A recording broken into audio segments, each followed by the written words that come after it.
¿Y si tuvieras una herramienta que te permitiera mejorar en tus ventas? ¿Y si tuvieras una herramienta que te permitiera mejorar a la hora de sacar un nuevo producto o servicio? ¿Y si tuvieras una herramienta que te permitiera convencer más y mejor a tus clientes de que tú eres la opción a escoger? ¿Y si tuvieras esa herramienta en la mano, qué harías? Tienes que utilizarla con sabiduría y con cuidado. Esa herramienta es en realidad una evolución de otras herramientas que ya hemos hablado previamente en el programa, que tienen que ver con el arte de negociar, de la persuasión, de la influencia, técnicas de ventas incluso, pero esto va un paso más allá. De lo que estamos hablando aquí lo que vamos a hablar hoy, es de cautivar. El libro que vamos a ver hoy se llama precisamente así, El arte de cautivar, y es un libro escrito por un señor que se llama Guy Kawasaki, un señor que ya hemos visto, del que ya hemos visto un libro este año pasado, el año 2016, y fue uno de los libros más exitosos de este podcast.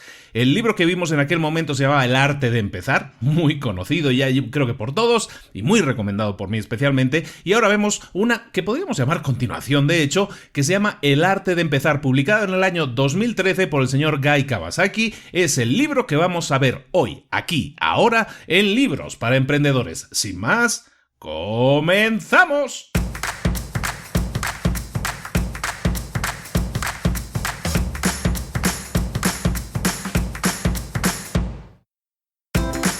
Bienvenidos al podcast Libros para Emprendedores. Para alcanzar el éxito en cualquier negocio que quieras emprender, debes formarte, debes estudiar, aprender para emprender. Y para ello, no hay nada mejor que un libro. En el podcast Libros para Emprendedores te ayudamos de 3 maneras. Primero, seleccionando los mejores libros del mercado para ayudarte a emprender, a mejorar en tu emprendimiento. Segundo, te ofrecemos gratis un resumen de los puntos más valiosos explicados en cada libro. Y tercero, te damos finalmente pasos a seguir para poner en práctica todas esas lecciones aprendidas y así poder acortar tu camino hacia el éxito. Ya sea marketing, ventas, liderazgo, emprendimientos, mentalización, vamos a analizar lo mejor de los mejores libros del mercado y te lo vamos a dar todo bien masticadito y listo para ser aplicado. Soy Luis Ramos, empresario y emprendedor, y voy a acompañarte, si me lo permites, en este camino. Sin más, comenzamos.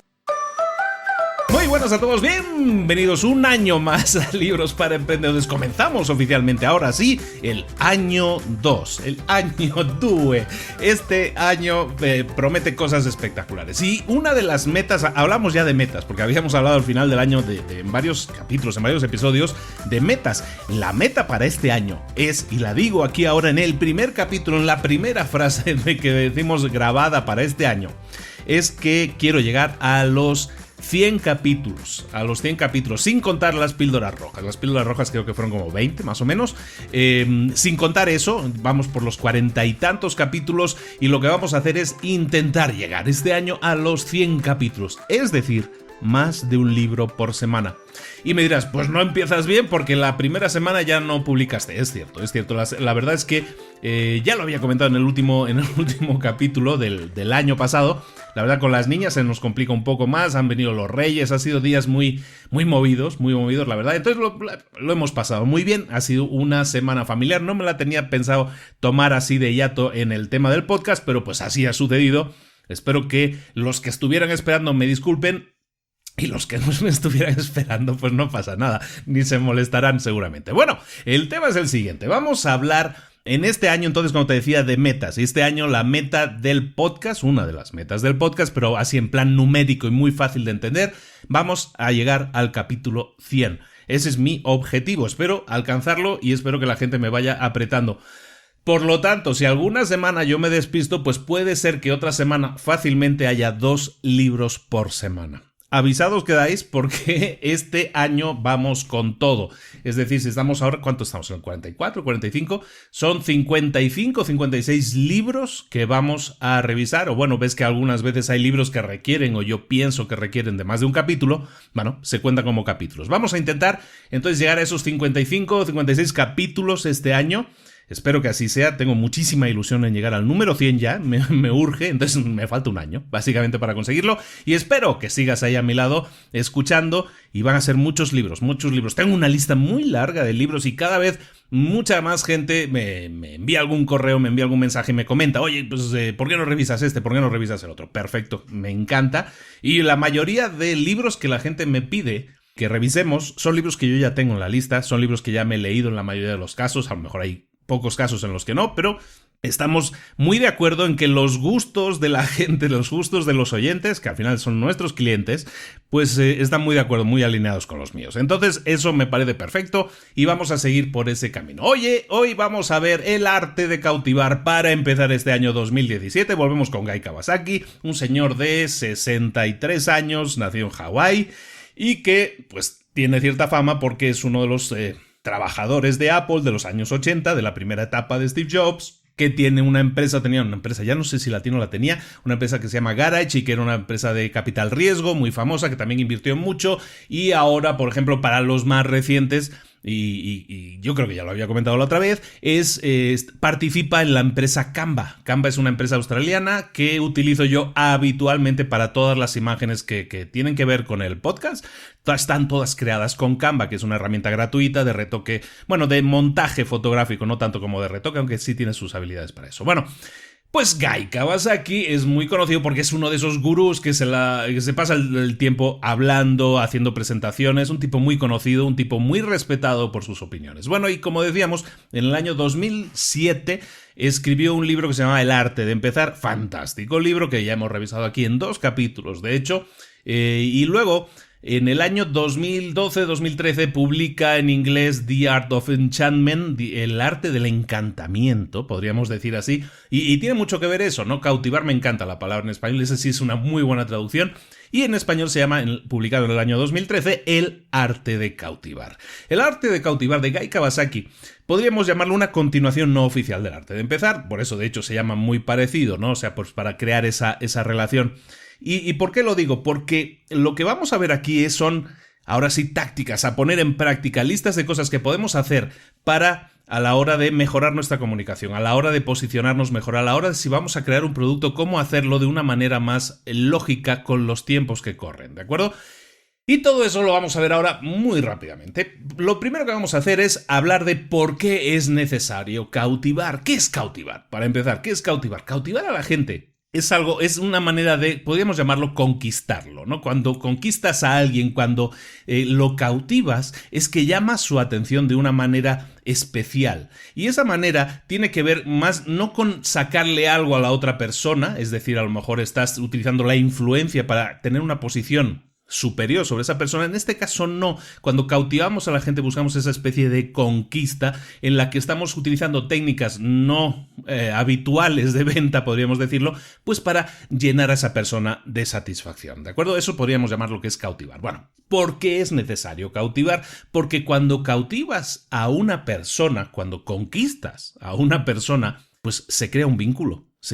Y ese vínculo es algo mucho más personal. Esa persona a la que acabas de cautivar, de conquistar, baja sus barreras, baja sus defensas y te deja entrar en su ciudad mucho más rápidamente. ¿Por qué? Porque confía en ti. Se ha creado ese vínculo, una palabra que yo utilizo muy habitualmente también, que se ha creado esa empatía. Bueno, para crear ese hechizo, esa conquista, esa cautivación que queremos crear en la otra persona, tenemos que utilizar esa palabra precisamente, tenemos que utilizar la empatía. ¿En qué sentido? Pues que la empatía es ponerse en la piel de la persona a la que queremos conquistar, a la que queremos cautivar, mejor dicho. Voy a dejar de decir conquistar porque me empieza a sonar esto más a consultorio, Vamos a ponernos en la piel de la persona a la que queremos cautivar y tenemos que pensar en 3 preguntas. ¿Qué quiere esa persona? ¿Qué es lo que quiere esa persona a la que queremos cautivar? Ponernos en su piel y ver cuáles son sus necesidades, algo que comentamos muy habitualmente. ¿Cuáles son sus motivaciones? ¿Qué es lo que esa persona necesita? ¿Qué resultados busca alcanzar?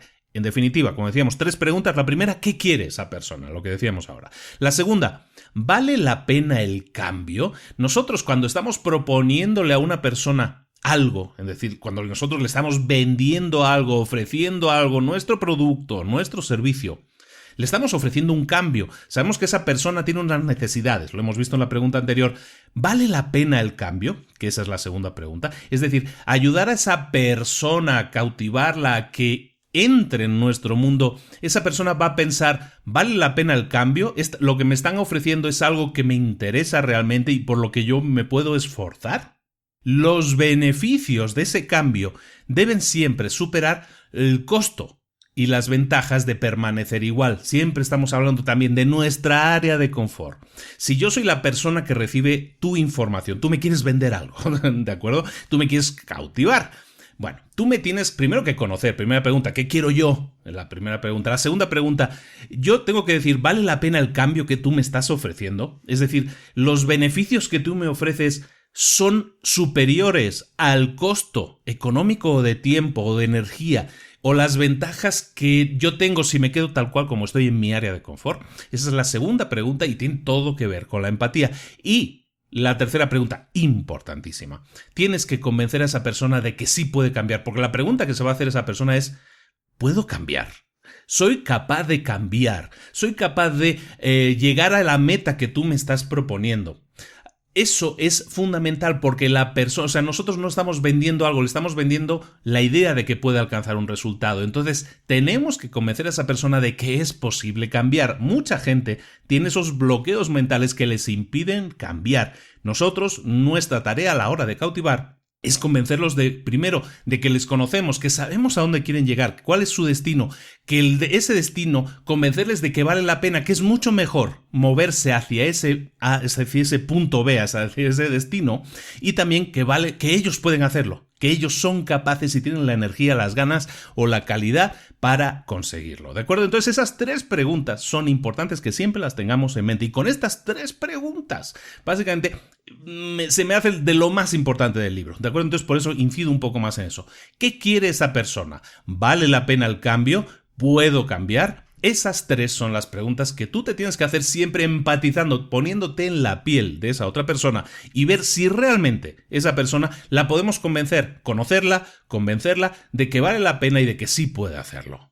Una vez que entendemos por qué es importante, no tanto para ellos, sino incluso para nosotros, o sea, para las dos personas que intervienen en esa conversación, cuando nosotros entendemos lo importante que es cautivar para ambos, tenemos que empezar a aplicarlo. ¿Y cómo vamos a aplicar nuestras tácticas de cautivación? Lo primero que tenemos que hacer es conseguir gustar, así de simple, porque las personas que no gustan normalmente ni venden, ni interesan, ni atraen, ¿de acuerdo? Entonces nosotros que queremos cautivar, que queremos, entre comillas, conquistar, lo que tenemos que hacer es, primer paso, conseguir gustar. ¿Y cómo lo hacemos? Pues mira, hay varias técnicas muy simples, no estamos inventando la rueda, como casi siempre decimos también, Lo primero, con una sonrisa. Siempre tenemos que causar una muy buena primera impresión, y eso lo hacemos con una sonrisa. Una sonrisa vale más que 1000 palabras. Una sonrisa transmite la situación que tú estás viviendo interiormente, una sonrisa franca, ¿de acuerdo? En el libro hablan de George Clooney. George Clooney es un conquistador con una sonrisa permanente puesta.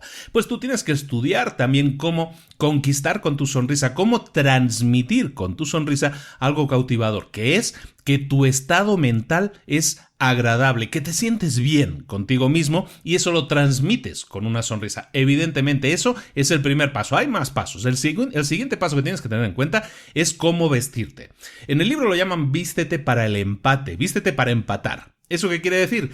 Que no tienes que vestirte como demasiado arreglado, no tienes que vestir, arreglada, siempre hablo en masculino, pero pues es genérico, siempre tienes que vestirte no demasiado arreglado como si estuvieras diciendo yo soy mejor que tú, yo estoy por encima de ti y mi ropa lo demuestra. No, al contrario, tampoco puedes ir por debajo, tampoco puedes ser demasiado desenfadado. Lo que tienes que hacer es transmitir que estás a un mismo nivel. Transmitirle a ese cliente, a esa persona, a ese prospecto, somos iguales. El siguiente punto, perfeccionar nuestro saludo. Fíjate que son cosas muy simples. Estamos hablando de una sonrisa, vestirte adecuadamente y saludar adecuadamente. ¿Cómo es saludar adecuadamente? Tampoco inventamos la rueda. Contacto visual, saludar con una palabra que sea adecuada, con una sonrisa espontánea, agarrar la mano de la persona y darle un apretón firme. Tener una distancia prudente, ni demasiado lejos ni demasiado cerca. o algo muy importante, que la mano no esté ni muy fría ni muy caliente, que esté templada y sobre todo que esté seca, ¿de acuerdo? Y suave, en el libro ponen suave, ¿no? Yo no soy de utilizar cremitas y todo eso, pero lo recomiendo también, o sea, que la mano sea suave, pero que esté seca. Yo tengo por ahí una historia, bueno, no la voy a contar muy a profundidad ahora para que la persona a lo mejor me escucha y se va a acordar de mí, de mi madre. Pero yo recuerdo una persona que era director de una sucursal bancaria aquí en Puebla. Y en ese caso el señor tenía un problema, el tipo era súper profesional, pero tenía un problema grave con el sudor de las manos. Entonces, la verdad, yo lo tengo grabado a ese tipo ya no tanto por el buen servicio que nos daba en su momento, sino siempre me voy a acordar de él y me acuerdo perfectamente de su nombre y automáticamente asocio que su mano siempre estaba húmeda, digámoslo así, cuando saludaba, y es una sensación súper desagradable para el que recibe el saludo. Corrígelo, hay maneras de corregirlo, si ese es un problema, corrígelo, son cosas súper simples, pero te digo, puede cambiar la percepción que la gente tiene de ti totalmente, ¿de acuerdo? No apretar demasiado ni demasiado poco y que un apretón de manos no dure más de 2-3 segundos, es decir, que no se convierta en algo como muy raro. En definitiva, cosas muy de lógica, pero que tenemos que tener en cuenta. Y luego a la hora de saludar a las personas, hablamos de un saludo adecuado, pues tenemos que utilizar las palabras adecuadas, que sería el tercer punto. Las palabras adecuadas tienen que ser palabras sencillas, utilizar la voz activa, no utilizar frases en pasivo, es decir, no complicar, no intentar adornar demasiado nuestro lenguaje para que parezca algo que no es, para hacernos parecer a nosotros algo que no somos, ¿de acuerdo? Estamos, como decíamos en el tema de la ropa, tenemos que buscar ser iguales que la otra persona. Las palabras adecuadas, palabras sencillas, frases cortas, la voz activa, los mensajes breves y utilizar analogías normales, nada de ambigüedades, nada de chistes raros, o sea, nada que demuestre que somos especiales en alguna cosa, que tenemos un sentido del humor especial. No, en este primer saludo tenemos que demostrarnos como una persona normal, acercable, por decirlo, no existe esa palabra, ¿no? Acercable, a partir de ahora ya existe.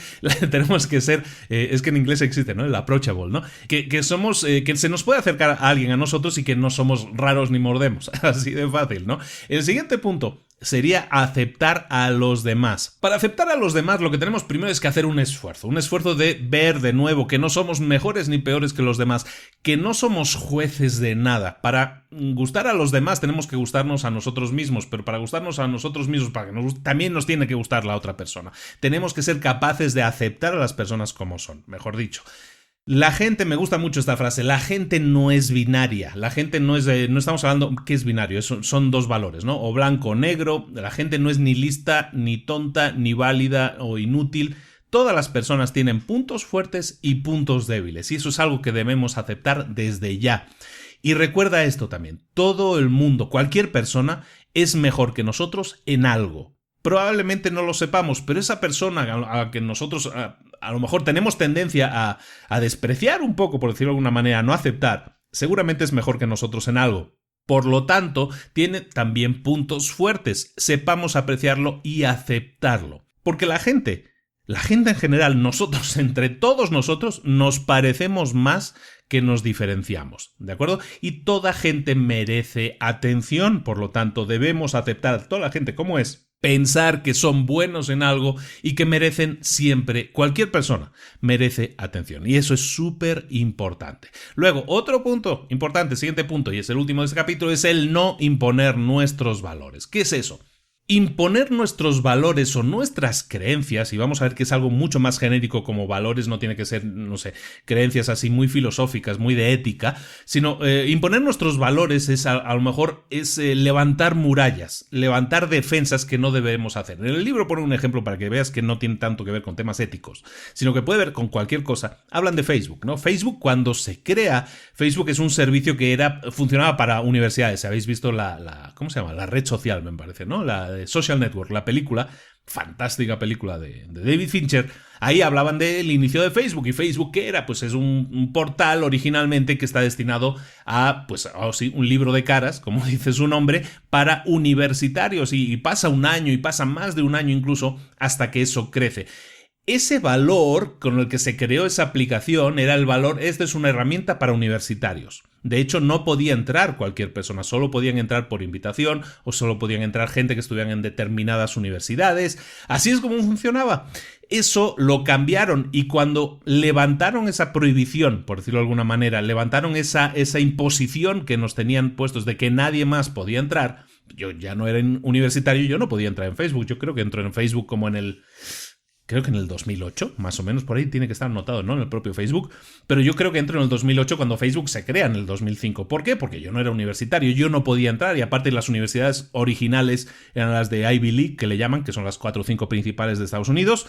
Entonces, evidentemente, esa imposición afectaba al crecimiento de esa empresa. El levantar esa prohibición aumenta automáticamente el posicionamiento de Facebook y es cuando hace que llegue a cientos, ahora miles de millones de personas, ¿de acuerdo? Entonces estamos hablando de esta regla que era no imponer nuestros valores. No imponer nuestros valores significa no poner limitaciones, no decirle este producto no es para ti porque tú no cumples determinado perfil. En ese sentido, tiene mucho que ver con la aceptación de las personas, ¿de acuerdo? Lo estábamos hablando en el punto anterior, tenemos que ser capaces de aceptar a los demás como son. El tema de no imponer nuestros valores está muy asociado, si te fijas, también con eso. Estábamos hablando de gustar, pero gustar, cómo gustar a los demás, y estas herramientas que hemos comentado eran para eso, para gustar a los demás. Gustar es solo la mitad del camino. Para completar nuestro camino hacia el ser encantadores, lo que necesitamos es otra mitad todavía que sumar a estas estrategias, a estas tácticas que vamos a utilizar. La otra mitad es que tenemos que ser merecedores de confianza. Nos tenemos que ganar la confianza de la otra persona. Es decir, una cosa es gustar, pero tenemos que ser capaces de gustar y de ser dignos de confianza. Esas dos sumadas es lo que nos va a hacer ser encantadores. Pues para ser encantadores también nos da varios consejos Kawasaki en el libro. El primero, y es muy obvio y tiene, pues hasta lo podríamos enraizar con el karma, ¿no? Si tú quieres que los demás confíen en ti, tú tienes que confiar en los demás. Eso es así de lógico.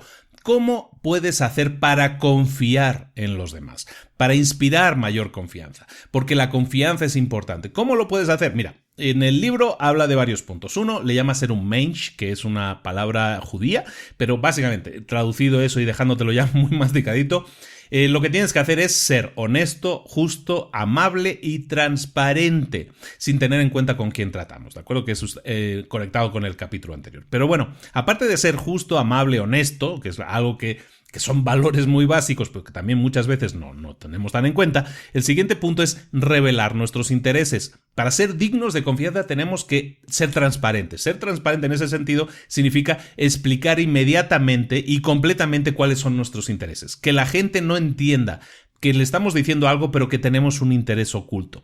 Revelar nuestros intereses inmediatamente nos hace inspirar más confianza que si de alguna manera le obligamos a esa persona a decirle puedes bajar tus defensas, soy una persona de confianza, eso es lo que quiero realmente, no tengo segundas intenciones. Para ser digno de confianza, y esto es algo de lo que te puedo explicar mucho, es dar. Tienes que ser capaz de dar, ser generoso a la hora de dar y hacerlo por motivos intrínsecos. Ese es el titular. ¿Qué es dar por motivos intrínsecos? Básicamente dar porque sale de ti.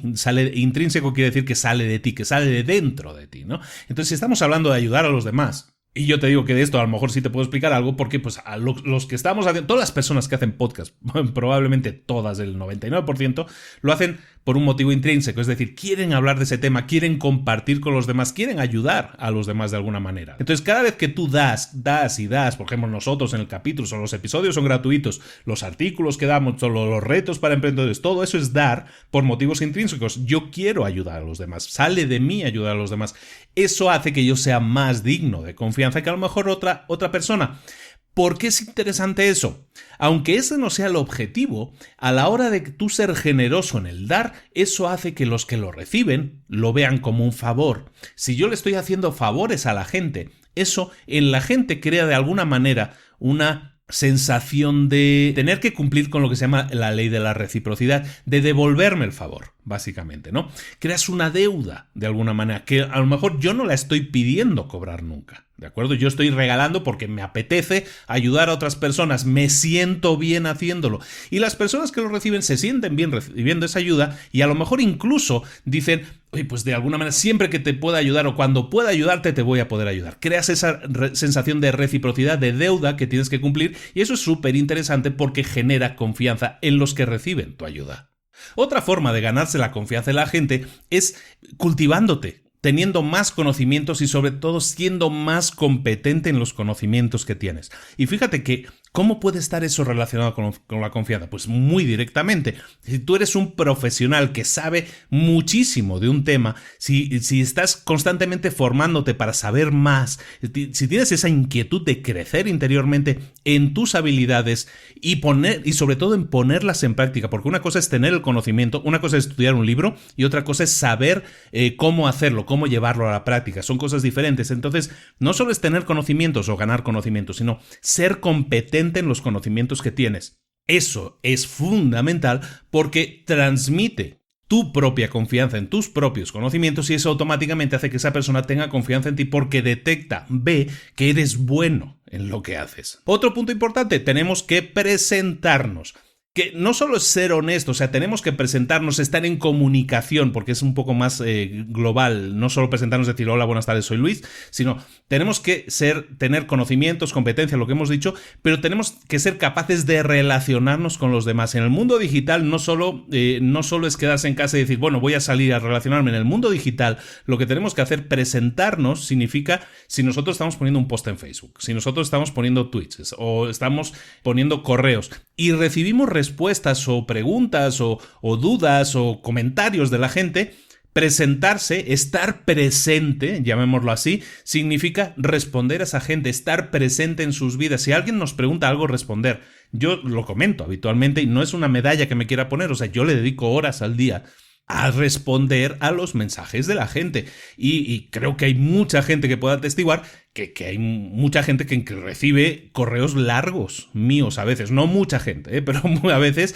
si creo necesario explicar algo más en profundidad, pues no me duele de alguna manera entretenerme a contestar a esa gente. Estar presente quiere decir que cuando yo tengo por ejemplo, si tú te apuntas en la página de librosparaemprendedores.net, te das de alta en la lista de correos, es decir, te dejas tu nombre y tu correo electrónico allí a la izquierda o bajo los posts, hay varias formas de hacerlo. Si dejas ahí tus datos, tú vas a recibir una serie de correos, ¿no? Y es una serie de correos interesantes, yo pienso, o sea, me he dedicado mucho tiempo a redactarlos y creo que están muy bien. Y tú recibes esos correos, mucha gente me responde a esos correos, ¿no? Y digo, tú, pues respóndeme, explícame tu situación y todo eso. Y recibo, sin exagerar, decenas y decenas de correos diarios, mensajes privados en Facebook, menciones en Twitter, en fin, muchas cosas. Yo intento responderlas todas. A veces lo puedo responder en una hora, a veces puede ser un día, a veces puede ser en una semana, pero intento estar presente para todas las personas.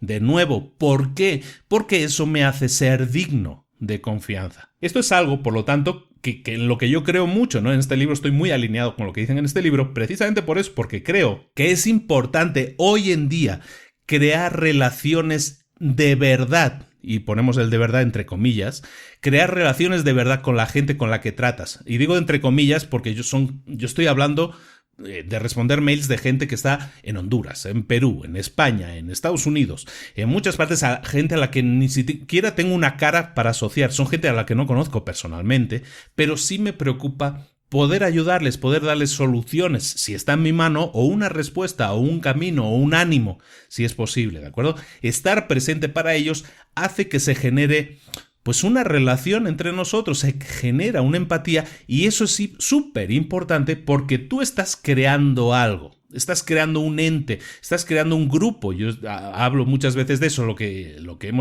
escribí en el post del fin de año. Lo que yo he creado ahora es una plataforma que es más grande que nosotros, es más grande que tú y que yo. Es una plataforma en la que hay cientos, miles de personas en la página de Facebook, en el grupo de Facebook, en la lista de correo. Son miles y miles de personas que tienen inquietudes similares y lo único que soy yo es un catalizador en muchos casos, de que esas personas se encuentren. A mí me consta que en uno de los grupos privados que tenemos, en el de retos para emprendedores, hay gente que se ha conocido y se está asociando para hacer cosas juntos. Me considero el catalizador, la persona que ha podido estar ahí presente, que ha generado todo eso. Y eso es también estar presente. Entonces, ¿todo esto a dónde va? De nuevo, a relacionarlo con que estamos intentando ganarnos la confianza de la gente, demostrar que somos de verdad, demostrar que los motivos que nos motivan a hacer las cosas, valga la redundancia, son intrínsecos, salen de nosotros, son de corazón, son de verdad. Y perdón que me entretuve mucho más en este punto, pero es algo que me toca muy personalmente y es algo de lo que puedo hablar mucho tiempo y hablar con detalle y hablar de los beneficios que te provoca eso. ¿Por qué?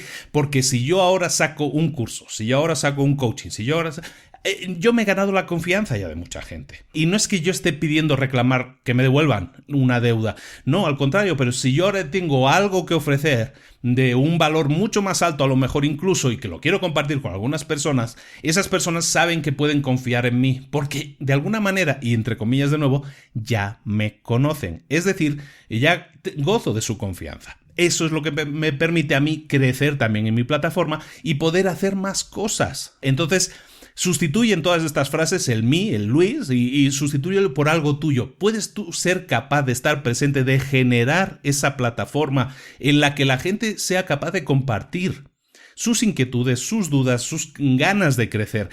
Crea esa tribu. El tema de las tribus lo vamos a ver más adelante en otro libro de Seth Godin, que se llama Tribus precisamente, pero de eso se trata, ¿no? De eso es de lo que estamos hablando, de crear algo que sea más grande que tú y que yo y que sea, pues ahora sí, ¿por qué no decirlo? Una familia, yo lo considero así, es mi segunda familia, mis emprendedores, así les digo, es mi segunda familia y es algo que a lo que le dedico tiempo, pues porque le dedicas tiempo a la gente que quieres y yo quiero sinceramente a esas personas, ¿de acuerdo? Volvemos al libro, estábamos hablando en este caso de cómo ganarnos la confianza, ¿no? Cómo ser dignos de la confianza de la gente. Hablábamos de muchas cosas, una de ellas que también tenemos que tener en cuenta es que tenemos que hacer el pastel muchas veces más grande. Cuando nosotros queremos ganar más credibilidad, hacer que la gente colabore, crear, como hablábamos curiosamente en el ejemplo anterior, de esta plataforma que es más grande que nosotros mismos, lo que tenemos que hacer es hacer el pastel más grande. Esto es, hacer que el conocimiento, el producto o el servicio que nosotros estemos compartiendo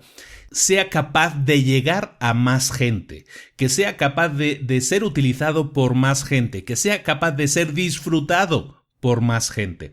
De eso se trata cuando creas una plataforma. Si tú creas una plataforma y yo hago este podcast y quiero que cada vez lo escuche más gente, es porque es un producto, en este caso gratuito, es un contenido, es una información que yo creo que es digna de ser escuchada por cuanta más gente mejor. Y por lo tanto lo que quiero es hacerlo más grande todavía. Y no es por una cuestión de ego, sino simplemente porque el trabajo que yo hago es el mismo. Si me escuchan 100 personas que si me escuchan 100.000 personas. Pero evidentemente es mucho más satisfactorio hacer más grande el pastel, que llegue a cuanta más gente mejor, porque ese producto entonces es capaz de ayudar a más gente. Y de nuevo, si la inquietud que tú tienes es la de ayudar a más gente, es tu deber, es tu obligación, en este caso llamémoslo así, hacer tu pastel más grande. Y el último punto que nos comentan en el libro para mejorar nuestra calidad a la hora de ser dignos de confianza es lo que llama posicionarnos. Y posicionarnos no es nada más que definir qué somos y qué hacemos. Una descripción, lo que muchas veces en muchos libros vamos a leer como el discurso del elevador, el elevator pitch, el discurso del ascensor. Lo podemos llamar de muchas maneras. Finalmente es algo que nosotros podemos, es una frase o dos frases que van a describir qué somos y qué hacemos y para quién lo hacemos. Eso es lo que nosotros debemos tener siempre claro y nuestra empresa también tiene que transmitir eso. No es una frase comercial, es algo en lo que nosotros realmente creemos. Una buena declaración de posicionamiento debe ser breve, clara, debe ser distinta a la de los demás y también debe ser humilde, ¿de acuerdo? Y realista, sobre todo, ¿vale? Pero ten en cuenta una cosa, si eres bueno en el posicionamiento, eso te puede dar resultados increíbles. Y quiero comentar un ejemplo que viene en el libro en este punto, y es que hablan de una inmobiliaria, bueno, de hecho habla Steve Martin, que es una persona que escribió otro libro que seguramente vamos a ver que se llama Yes, y en ese libro, perdona, Se habla de una inmobiliaria que modificó el guión de lo que decían las personas que atendían al teléfono. Y ese cambio, ese pequeño guión, ese cambio en el guión hizo aumentar la cantidad de reuniones que tenían con clientes un 20%. Y sus ventas aumentaron un 16% solo por añadir una frase a la telefonista que responde las llamadas. ¿Te gustaría saber cuál es esa frase? Pues te la explico, ¿eh? No vamos a poner aquí mucha tensión. Lo que ellos hicieron fue lo siguiente, ¿ves? Cuando tú respondías a la telefonista, a lo mejor tomaba el dato, que es lo que querían esas personas, y le decía a la telefonista, bueno, pues te voy a pasar con Pepito, ¿no? Te voy a pasar con fulanito. Eso es lo que decían originalmente. Lo que hicieron fue añadir, te voy a pasar con fulanito, tiene 20 años de experiencia con temas de alquiler de propiedades en la zona.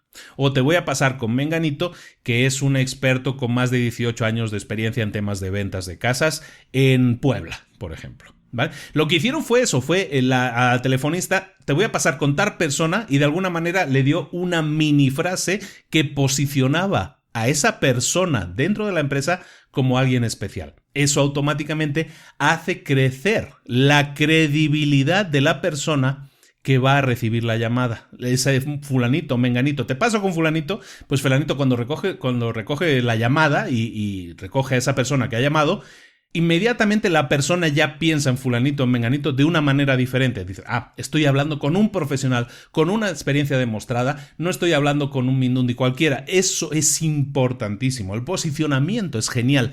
Este ejemplo me parece brillante porque es algo que nosotros podemos aplicar en nuestra vida, en nuestra empresa. Si tú haces que la persona, y esto es algo que también relacionamos con muchas cosas que hablo siempre, con muchos correos privados, y aprovecho para mencionarlo aquí para todos, para que lo compartamos con todos. Si tú quieres hacer crecer tu empresa, necesitas crear un manual de operaciones. Y un manual de operaciones no tiene que ser algo muy genérico, como decir, nosotros vamos a hacer casas para la gente. No, un manual de operaciones es explicar a detalle, a súper detalle, todo lo que tiene que hacer cada una de las personas en nuestra organización. Desde la persona que atiende el teléfono hasta el director de la empresa. Y llegar al máximo detalle, en este caso, el decir cómo está respondiendo la telefonista a esta llamada, vamos a añadir esto y a ver qué pasa. Esto te lo relaciono mucho, esto lo hablábamos, si te acuerdas o si lo has escuchado, en un resumen que hicimos de uno de mis libros favoritos que se llama La máquina de ventas definitiva. En el primer capítulo, ahí dedicamos 3 capítulos a ese libro, en el primero de los capítulos, en el primer capítulo del libro de hecho, se habla de este tema, ¿no? De crear reuniones periódicas, semanales, todos los lunes o todos los sábados, cuando tú quieras y puedas. Crear reuniones con tu equipo en la que se revise cómo está funcionando la empresa, cosas que nos hayamos encontrado, casuísticas que a lo mejor nos han creado un problema que no teníamos previsto. Incorporar cómo debemos solucionar ese problema e incorporarlo a nuestro manual de operaciones. Lo mismo en este caso, ¿no? Si hablamos de la anécdota de la telefonista, de añadir esa frase de te paso con tal, que es un experto de más de 20 años en este tipo de operaciones, lo que estamos haciendo es crear un posicionamiento para esa persona. Pruébalo, hazlo a todos tus niveles. Mucha gente a veces me envía mails diciéndome: es que escucho los episodios y siento que los consejos a veces son para empresas más grandes, ¿no? Estos son consejos que afectan a empresas que mueven millones. No, para nada. Lo que estamos hablando aquí, o sea, de cómo responder al teléfono, eso puede ser una empresa de una sola persona. Un solo emprendedor es una persona que recibe llamadas telefónicas. ¿Qué pasaría si tú pudieras cambiar eso, ¿no? Si tú pudieras, a lo mejor, si no te paso conmigo mismo, que soy no sé qué, no sé cuánto, pero si buscas la manera de posicionarte, o en este caso, si tienes una persona que responde las llamadas porque tú has salido de la oficina, te pasan la llamada y haces que la persona que pase la llamada de alguna manera te preposicione para que cuando llegue la persona a ti, esa persona sepa que tú eres un profesional. Eso es muy bueno y eso aplica para cualquier tipo de empresas, para cualquier tipo de negocios. Crea un manual de operaciones. ¿Por qué McDonald's es tan exitoso? Siempre pongo el ejemplo de McDonald's también. ¿Por qué? Porque tiene el manual de operaciones perfecto. Tiene un manual de operaciones que lo copian, lo traducen, lo envían a otro país y la gente es capaz con ese manual de operaciones, primero, construir una sucursal completa con los colores, con los códigos de color, con todo. Es capaz de construir menús, es capaz de construir una cocina que cumpla unas determinadas características, es capaz de saber cómo crear un Big Mac, una hamburguesa ya sea en Estados Unidos como ya sea en Dubái. Eso da igual donde esté. ¿Por qué? Porque tienen un manual de operaciones que les dice cómo tienen que hacerlo. Porque saben que una persona cuando atiende en la barra y está vendiendo las hamburguesas, sabe que tiene que responder de una determinada manera. Sabe que antes de cobrar o en el momento en que te está cobrando, te tiene que ofrecer a lo mejor lo que llamamos el upsell, ¿no? Te tiene que ofrecer, oye, ¿quieres patatas grandes y refresco grande por no sé cuánto más? Eso también es parte del manual de operaciones. No es que se le haya ocurrido a la señorita, eso es parte del manual. Eso es un manual de operaciones bien hecho. En tu empresa tienes que crearlo también. Y me dirás, es que en mi empresa soy yo solo. Bueno, crea inmediatamente una estructura de lo que es tu empresa. Todo esto me estoy saliendo del libro totalmente, pero es algo que creo que es muy interesante, es algo que yo también estoy dando en el coaching, los coachings personales, entonces te lo comparto aquí gratis para todos. Crea para tu empresa, aunque seas tú solo, crea una estructura en la que digas quién es el director, qué áreas hay en tu empresa, porque en tu empresa tú a lo mejor tienes lo que se llama, te pones muchos sombreros, ¿no? Ahora me pongo el sombrero del marketing, ahora el de las ventas, ahora el de hacer el producto o el servicio. Tienes que definir todo eso como áreas porque son trabajos específicos diferentes, ¿no? Y dentro del área de marketing a lo mejor hay luego creación de anuncios en Facebook o creación de anuncios en Twitter o creación de contenidos o bla, bla, bla. Todo eso son cosas que tú haces, aunque seas tú solo en la empresa. Y si no eres tú solo, pues tienes más gente. Lo que tienes que hacer es crear esa estructura, ese organigrama que se llama, que es como un dibujito, como un árbol invertido en el que pones la estructura de la empresa. Cuando tengas eso, tendrás definidos todos los puestos de trabajo de tu empresa. Y lo que tienes que hacer es empezar a describir todas las acciones, todo lo que hace cada uno de esas personas, aunque sean virtuales, aunque sean tú mismo. ¿Por qué es necesario eso? Porque imagínate que consigues una buena venta. Imagínate que consigues un muy buen cliente y que tienes que crecer inmediatamente tu equipo. ¿Qué vas a hacer? ¿Perder el tiempo durante un mes formando a las personas? ¿O simplemente le vas a decir, mira, aquí están los procesos que tienes que hacer para crear el marketing para esta empresa? Aquí están los procesos que tienes que hacer para hacer esto, esto y esto. Aquí están los procesos para hacer tal y tal y tal cosa. No necesitas ser una empresa grande para crear un organigrama. Puede ser una sola persona, pero tienes que tener muy claras todas las tareas que hace esa persona. Y no tienes que ser una empresa grande para tener un manual de operaciones. Al contrario, el no tener un manual de operaciones es lo que va a evitar que seas una empresa grande. Entonces, insisto mucho en eso. Ahora sí, ya retomamos el libro, pero me pareció muy importante hacer esta pausa porque estamos hablando de posicionamiento, estamos hablando del ejemplo de la telefonista y de ahí viene toda esta perorata mía, pero es que es importante que eso se ponga en práctica, que tengas reuniones periódicas en las que revises cómo están dando la empresa a todos los niveles, cómo se está respondiendo al teléfono, cómo está funcionando las llamadas, cuántas personas estamos cerrando, cuántas ventas estamos cerrando, ver cómo podemos mejorar, qué podemos hacer por nuestra empresa para que mejore, desde a la hora de responder al teléfono, a la hora de los volantes que entregamos, las tarjetas de presentación que entregamos, todo es importante y todo puede hacer que se consigan más o menos ventas, que al final es el objetivo de cualquier empresa. Entonces, sé consciente de eso. Tienes que trabajar en crear tu manual de operaciones. Ahora sí, ya hemos hablado de cómo ser dignos de confianza. Estamos volviendo al libro ya, ¿eh? Ahora vamos a ver cómo tenemos que prepararnos. Hemos visto cómo gustar, hemos visto cómo ganarnos la confianza, que eran esas dos partes que son necesarias para empezar a cautivar. Ahora sí, ya tenemos que pensar en el producto, en el servicio, en la información que nosotros estamos dando o que vamos a dar. ¿Qué cualidades necesitamos o necesita nuestro producto, necesitamos transmitir para poder triunfar? Una causa, un producto, un servicio es encantador, como estamos hablando aquí en el libro, cuando es profundo. ¿Qué es profundo? Pues significa que has previsto lo que tus clientes van a necesitar a medida que van avanzando.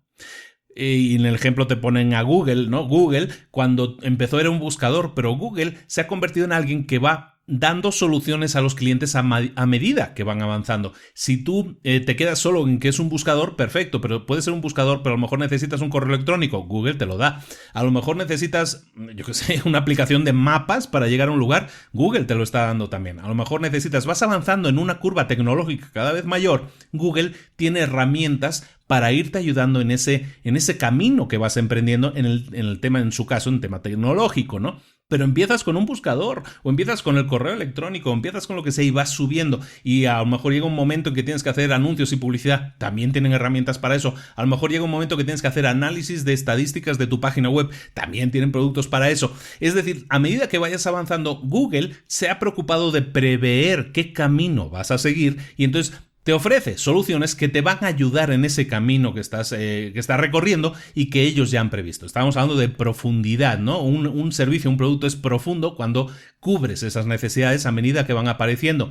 Un producto también tiene que ser inteligente, ¿de acuerdo? ¿Qué es inteligente? Que resuelve los problemas de la gente de una manera astuta. Tiene que ser completo, un servicio tiene que ser completo, es decir, tiene que ofrecer una experiencia completa, fantástica, súper buena, no solo en el antes, no solo en el durante, sino también en el después, e incluir un servicio, incluir un apoyo, una serie de mejoras.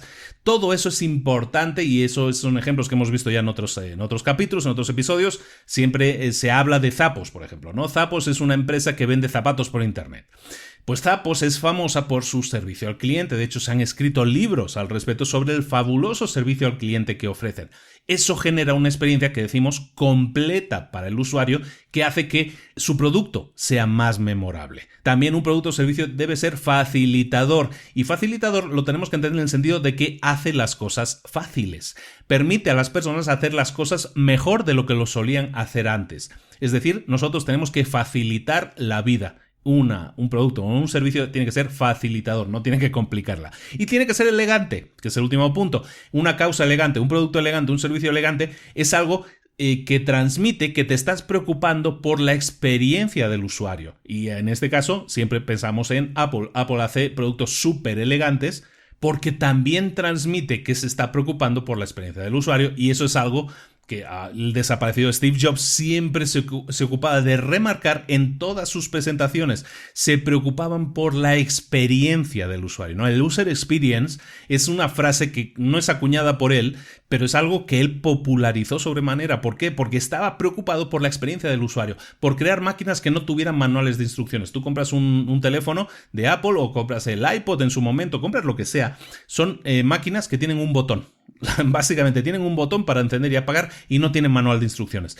Eso significa que es un producto elegante, significa que te has preocupado por la experiencia del usuario. Entonces eso es lo que tú tienes que intentar hacer siempre que crees productos, ser que sea profundo, inteligente, completo, que sea facilitador, que facilite la vida y que sea elegante. Eso hace el proceso de cautivar a la gente mucho más fácil, mucho más sencillo. Y en el libro te pone varios ejemplos, varias tácticas que puedes utilizar para hacerlo más, para que tu producto sea así, ¿no? Que cumpla con esas características, que sea fácil de digerir, que sea fácil de seguir.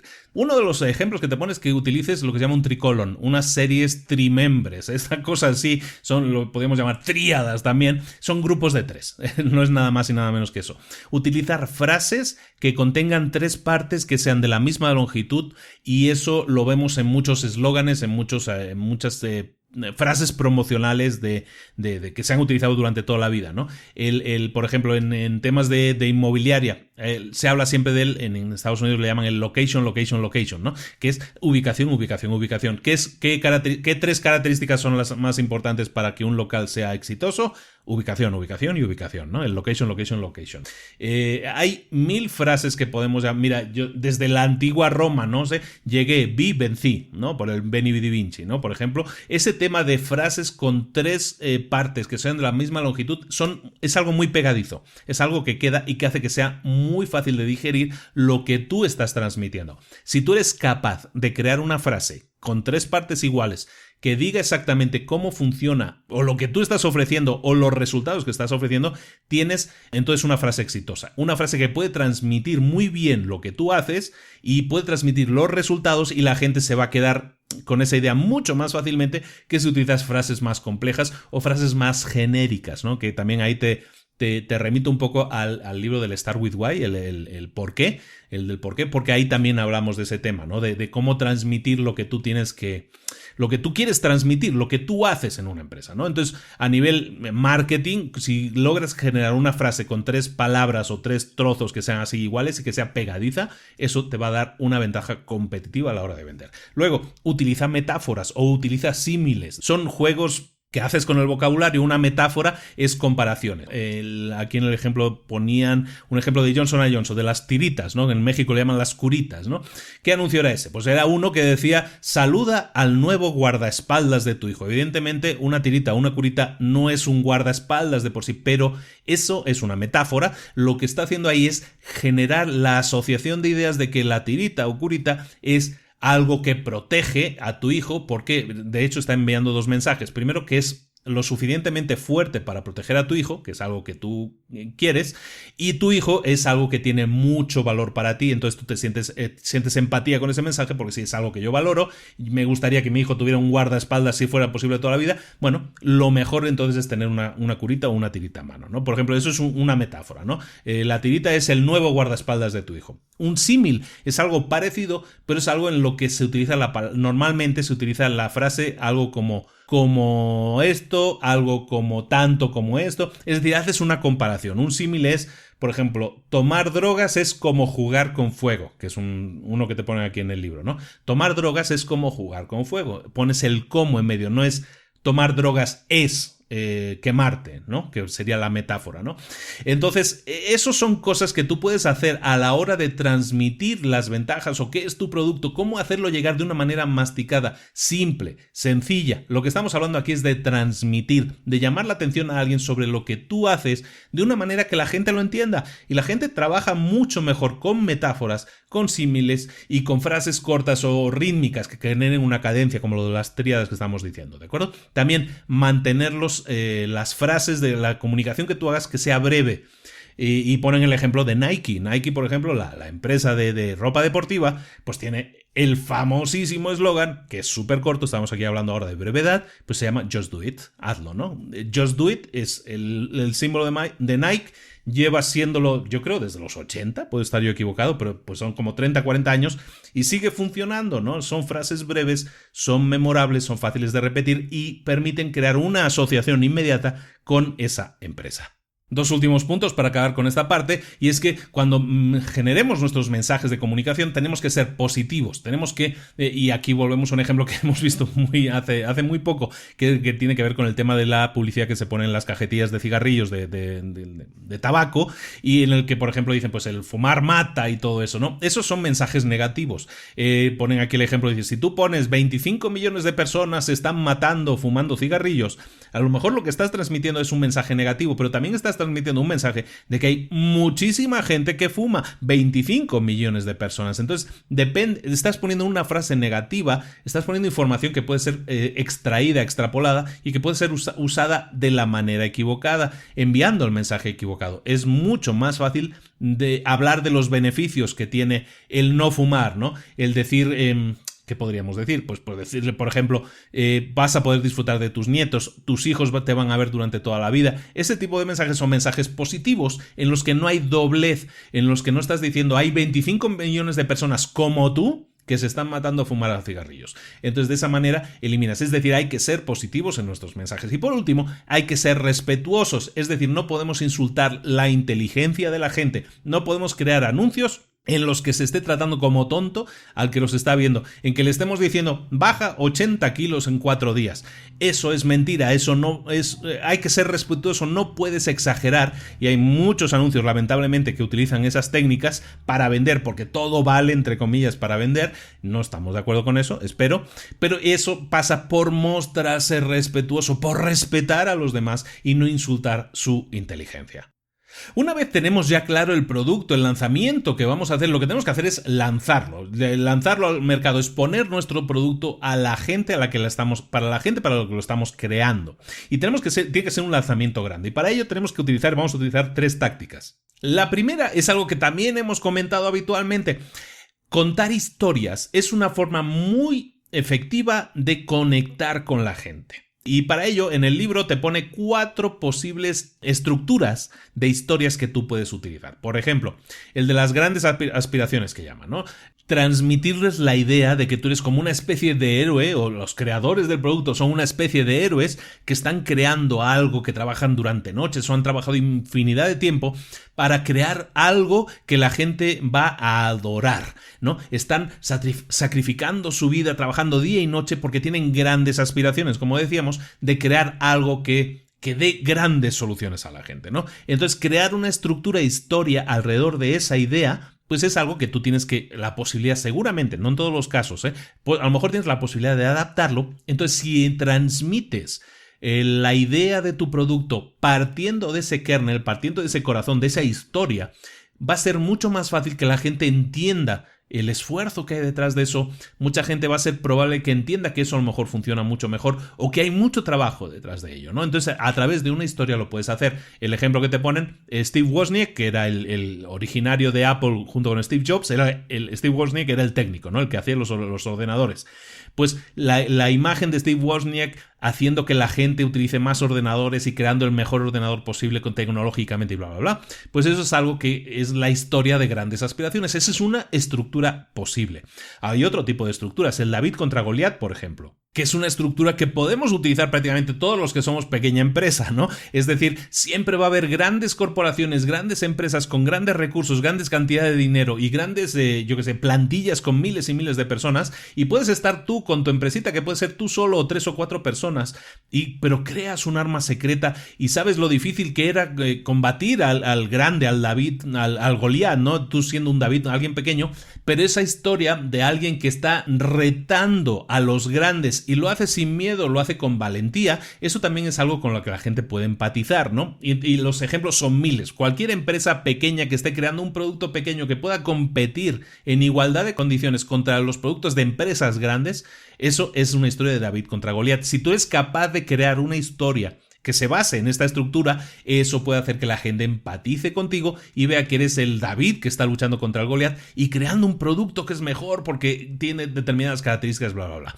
Todo eso es algo que tú puedes hacer. De nuevo, estamos viendo estructuras de historias que tú puedes adaptar a tu historia propia y hacer que esa historia sea conquistadora, que la gente pueda empatizar con ella y pueda sentir que te conoce de alguna manera, ¿no? Que le suenas a alguien conocido. Eran 4 tipos de argumentos, ¿no? Hemos visto el de grandes aspiraciones, el de David contra Goliat. Un tercero sería el del perfil del valiente, ¿no? Ese héroe que lucha contra viento y marea, a pesar de que las cartas, a pesar de que el juego está completamente en su contra, esa persona sigue perseverando hasta conseguirlo. El ejemplo que te ponen en el libro es el de Oskar Schindler, que era, si has visto la película de Oskar Schindler de Steven Spielberg, ahí se hablaba, ¿no? Pues un señor que contra viento y marea dentro de la Alemania nazi lo que hacía era sacar a judíos del país para salvarles la vida, ¿no? Estaban luchando. Eso es un héroe luchando contra el dolor y el sufrimiento, intentando salvar las vidas. Claro, eso es una historia con la que la gente la empatiza y coloca en un altar, en una posición mucho más elevada a esa persona, aunque tenga otros rasgos que a lo mejor no son tan positivos, pero tiene rasgos de valiente, de héroe, ¿de acuerdo? Entonces todo eso se trata de nuevo de adaptarlo a tu empresa, si es posible. No tienes que adaptar las 4, no estoy diciendo eso, pero una de ellas puede ser una estructura de argumento válida para ti, algo que sí, a lo mejor si ninguna de estas te sonó como algo cercano a ti, esta seguro te va a sonar. La cuarta opción es las historias personales. No tienes que crear historias épicas en que luché contra viento y marea, crucé los mares, no siempre va a ser así tu historia, pero basta que tu historia sea ilustrativa, que genere una imagen evocadora en la gente. Las historias personales funcionan mucho mejor. Si tú dices, estás vendiendo un coche y dices, este coche te va a durar muchos años, es una manera de decir las cosas, pero si tú creas una historia alrededor de esa frase y dices, mi padre tuvo un coche como este, lo condujo durante 250.000 kilómetros y nunca tuvo una sola avería grave. Eso es una historia en sí mismo. Es una historia mucho más pequeña, pero es una historia ilustrativa, genera una imagen de decir, esta persona, o el padre de esta persona tuvo un coche, 250.000 kilómetros es muchísimo, y no tuvo ni una sola avería. Eso me da confianza, eso es un ejemplo. La gente se adhiere a esa historia, se siente identificada. O no es lo mismo decirle, mira, este teléfono es buenísimo, que decirle, pues este teléfono lo tiene mi hermano y le está funcionando súper bien, está súper contento y me ha dicho que es mucho mejor que el iPhone porque hace mejor foto, porque tiene más memoria, porque trabaja mejor con bla, bla, bla, bla. Si lo trasladas a una historia personal, algo que sea más, algo con lo que yo me pueda relacionar y me lo explicas de esa manera, yo te creo mucho más si me explicas eso que si me dices, este teléfono es buenísimo. De esa manera, lo que tienes que hacer es adaptar esas historias personales, aplicarlas en tu mensaje y de esa manera lo haces mucho más amigable, mucho más entretenido.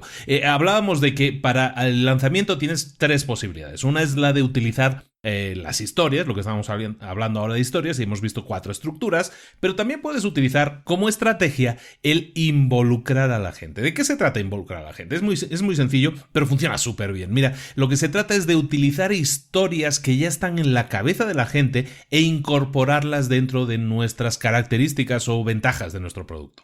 Me explico con un ejemplo. Imagínate que tú estás vendiendo coches y tú lo que quieres es transmitir que este coche nuevo este nuevo producto está alineado con las creencias que tiene ahora la gente. Por ejemplo, las creencias que tienes que cuando compras un coche quieres un coche que sea rápido y además que no perjudique al medio ambiente, que no contamine. Esas ideas ya están en la mente de la gente. Lo que tienes que hacer entonces es incorporarlas en tu publicidad, en tu lanzamiento, y decir, siempre has querido un coche rápido y que no perjudique al medio ambiente. Con nuestro nuevo coche eléctrico, ahora puedes tenerlo. De esta manera lo que haces es agarrar esas 2 ideas que ya están en la cabeza de la gente o de mucha gente, sobre todo de tu público objetivo. Recuerda que no le vendes a todo el mundo, sino a un nicho de mercado concreto, y lo que haces es decirle a ese nicho de mercado, hey, lo que tú tienes en la cabeza yo ya lo tengo, es esto, este es el producto que tú tienes porque se alinea con tener un coche rápido, pero también un coche que no perjudica al medio ambiente. Entonces de esa manera involucras a la gente, la haces sentir como parte de, porque se unen a un movimiento que ellos ya tienen en la cabeza, que son unas creencias que ellos ya tienen y las pueden poner en práctica a través del uso de tu producto o servicio. Y otra táctica que funciona súper bien, la tercera que estamos viendo, es que debes animar a la gente a que pruebe tu producto o servicio. ¿Y cómo lo haces? Pues lo puedes hacer invitándole con una prueba piloto, con una prueba durante unos determinados días. Por ejemplo, Amazon, que vende libros, bueno, vende muchas cosas, ¿no? Pero vas a comprar un libro, tienes la opción en Amazon le llaman el Look Inside en inglés, no me acuerdo si la tienen en español, yo creo que también. Básicamente que puedes ojear el libro, ¿no? Puedes ver a lo mejor el primer capítulo o ver las primeras páginas o unas páginas salteadas. Google también lo tiene una tienda de venta de libros, Google Books, yo creo que se llama, y ahí tú también puedes ojear el libro. No están todas las páginas, puedes ver algunas, y con eso ya tienes una probada, ya estás probando ese libro antes de comprarlo, estás animando a que la gente lo pruebe, que lo ojee. Es con lo mismo cuando vas a una librería y te pones a ojear un libro y te llevas uno que te llama la atención, pues de esta manera puedes reproducir lo mismo, ¿no? Entonces el probarlo anima a la gente a comprarlo, porque lo prueba antes, se convence de que es algo útil para ellos y eso es más fácil comprarlo. También sirve que tú ofrezcas una garantía, por ejemplo. Tú sabes que le puedes ofrecer la garantía de pruébalo durante una semana y si no te gusta te devuelvo el dinero. O pruébalo durante un mes, si no te gusta te devuelvo el dinero. Eso da la garantía a la gente de que lo puede probar tranquilamente y el probarlo no le va a afectar económicamente. A la hora del lanzamiento de nuestros productos tengamos en cuenta eso, ¿no? O a la hora de transmitir nuestras ideas de producto, tengamos en cuenta eso. Nuestras historias, incorporarlas o crear una historia alrededor del lanzamiento del producto. El tema de alinearnos con las creencias que tiene la gente, es decir, involucrar a la gente, lo que hablábamos de los coches que no contaminan el medio ambiente, o esto de las pruebas, ¿no? De animar a la gente a probarlo. Ojea el libro, pruébalo sin compromiso, te devolvemos el dinero, satisfacción garantizada. Todo eso anima a la gente a probarlo y aumenta la cantidad de ventas porque le estás quitando en este caso el riesgo a esa persona de que si lo compras se está enfrentando a algo desconocido, no sabe qué va a pasar, no sabe si el libro le interesa, no sabe si el producto le va a interesar. De esta manera lo puede probar sin compromiso y si no le gusta, si no es para esa persona, pues a ti también te interesa que los clientes que tengas sean clientes satisfechos, pues le devuelves el dinero y vamos a buscar a otro cliente que sí sea de nuestro perfil. Eso sí, la norma es que cada vez que nosotros lanzamos un producto nos vayamos a encontrar primero con fans, con gente que nos siga, que nuestros primeros seguidores, pero también lo más normal, lo más habitual es que nos encontremos con resistencia. ¿A qué me refiero? Pues a gente que no se anima a comprar nuestro producto. Las principales fuentes de resistencia que nos podemos encontrar son 5. La primera es la inercia. La inercia es básicamente estar en nuestra área de confort. La gente está en un área de confort y es complicado sacarla de esa área de confort. Ya tiene unas relaciones existentes con algún otro producto o servicio, ya está satisfecho con el estado actual de las cosas o parcialmente satisfecha y tiene pereza. básicamente por cambiar, que eso es algo súper habitual. Entonces la resistencia a que la gente compre o se beneficie de nuestro producto o servicio, básicamente muchas veces va a ser por la inercia, es decir, porque ya estoy bien más o menos como estoy. Otra opción puede ser porque vacilan a la hora de reducir opciones, es decir, les cuesta tomar decisiones. Y el resultado de la toma de decisiones depende siempre de reducir las opciones disponibles. Y eso les cuesta, a la gente le cuesta escoger, le cuesta decidir. Y eso hace, ¿sabes qué? Si tengo que tomar una decisión, prefiero no tomarla y me quedo en mi área de confort. Otra opción que provoca resistencia, que evita que vendamos más de lo que podríamos vender, es que la gente tiene miedo. Pero miedo a equivocarse, ¿de acuerdo? Estábamos hablando de, y lo hablábamos antes, ¿no? Cómo dar ese tipo de garantías precisamente porque la gente no quiere equivocarse, tiene miedo a gastar dinero en algo que luego no le va a servir. Entonces, eso es algo que los hace reticentes a escoger tu opción como una opción válida. Otra opción que puede provocar resistencia es que no haya modelos a seguir. En ese sentido me refiero que no haya gente que ya esté utilizando tu producto o servicio y que sirva como modelo al que seguirá. La gente es como un rebaño, de alguna manera, ¿no? Sin faltar al respeto a nadie, pero la gente acostumbra a seguir a gente que ya está utilizando productos. Si tú le ofreces un producto que es nuevo, que nadie lo utiliza, eso es un riesgo que está asumiendo esa gente si compra el producto. Pero en cambio, si ese producto ya lo está utilizando, por eso funciona, por ejemplo, la publicidad mucho, el poner a un famoso, ¿no? Si tú pones a un famoso que ya toma esta agua que está muy rica, o estas vitaminas, o esto que esté tomando, ese famoso, tú te sientes identificado y dices, mira, si él lo está tomando, yo también lo puedo tomar, porque lo está validando de alguna manera, ¿no? Entonces, si hay modelos a seguir, es más fácil vender. Si no hay modelos, es una de las causas de resistencia. Pero también puede ser porque lo que nosotros estemos promoviendo sea malísimo. Entonces, si lo que estamos produciendo, lo que estamos promoviendo, el producto o servicio que tenemos es malo, es realmente un desastre, entonces eso va a ser una razón bastante importante para crear resistencia, para que la gente no lo compre. Pero muchas veces tampoco queremos ser conscientes de esos. Y muchas veces hay muchos mensajes a nuestro alrededor que nos dicen que lo que estamos haciendo no está bien del todo. Y eso es algo que tenemos que intentar superar. Esas resistencias, estas 5 que hemos visto, las tenemos que intentar superar. ¿Cómo podemos superar ese tipo de resistencias? Nada es insuperable, todo se puede hacer. Pues, por ejemplo, una forma de superar esas reticencias, esas resistencias, es ofrecer lo que se llama el social proof, las pruebas sociales que traducen en el libro.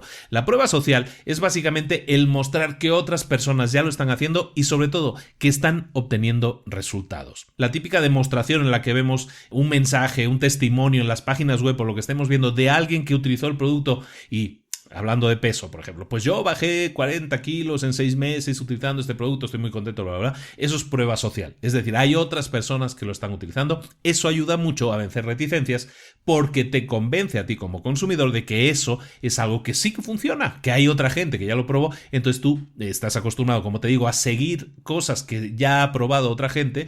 Eso pues te ayuda a tomar la decisión de comprarlo. Otra cosa, crear la percepción de omnipresencia. La prueba social implica que si mucha gente está haciendo algo, debe estar bien o es correcto.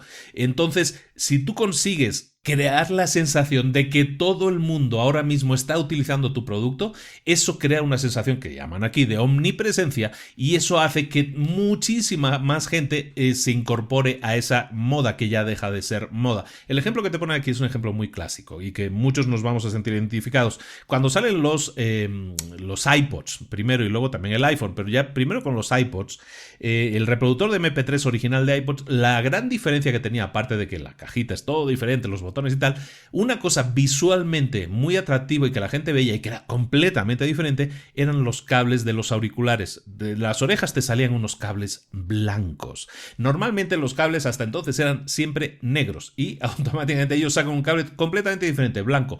Eso automáticamente identificaba a cualquiera que llevara esos cables blancos como que era usuario distinguido, ¿no? Porque era usuario de un iPod, que era lo más moderno, lo más divertido, lo más diferente y moderno de la época. Entonces, el crear la percepción de omnipresencia, que es este punto que puedes utilizar para vencer resistencias, es básicamente crear algo que sea tan visualmente distintivo que llame la atención y que tú lo empieces a ver por todas partes. Y cuando lo veas por todas partes, creas esa sensación de omnipresencia, es decir, que está presente por todas partes y eso anima a mucha más gente a subirse a ese tren, es decir, a comprar tus productos.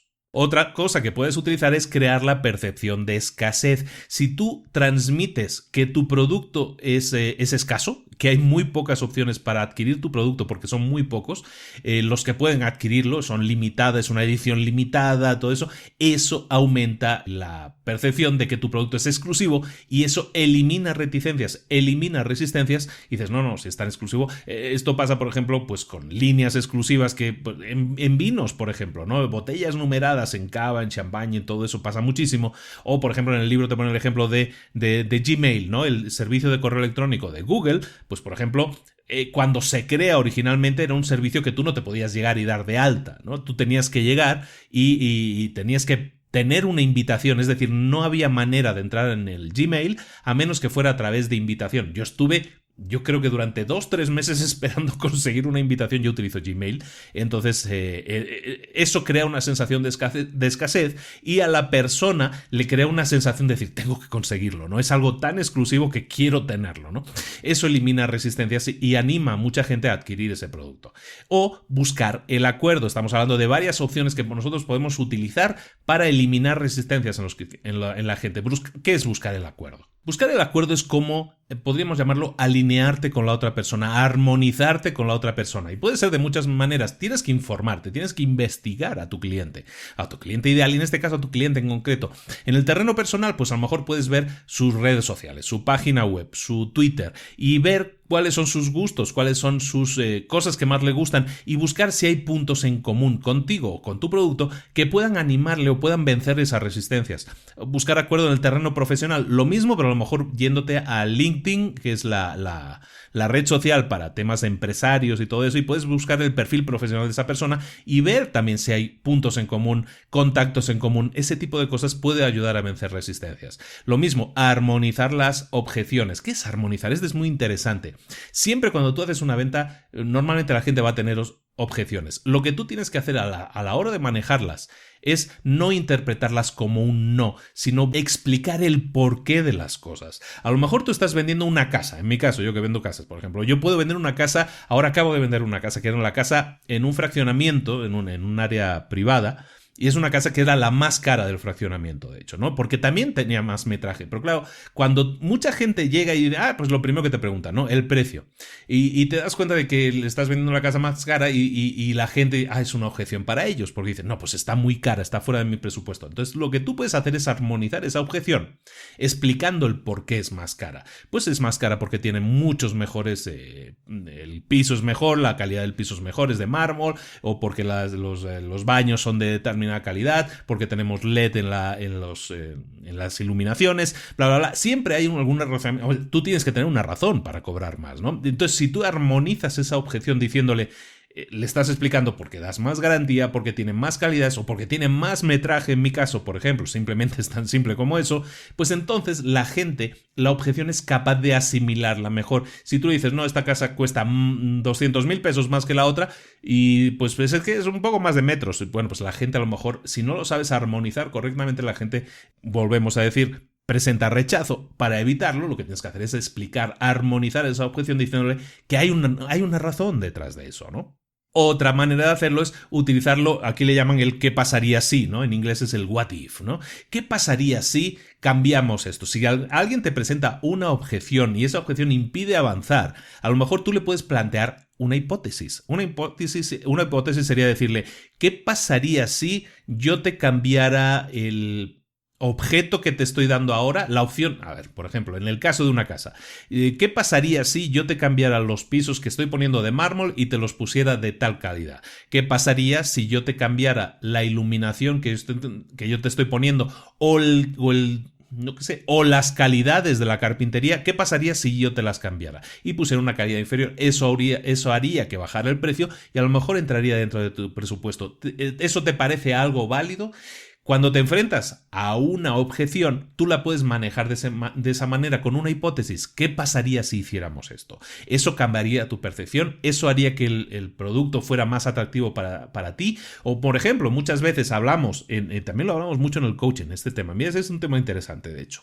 Cuando tú ofreces un producto que es muy caro, por ejemplo, y estás armonizando las objeciones, pero incluso así la gente dice, ¿sabes que no puedo pagarlo? O sea, está fuera de mi presupuesto.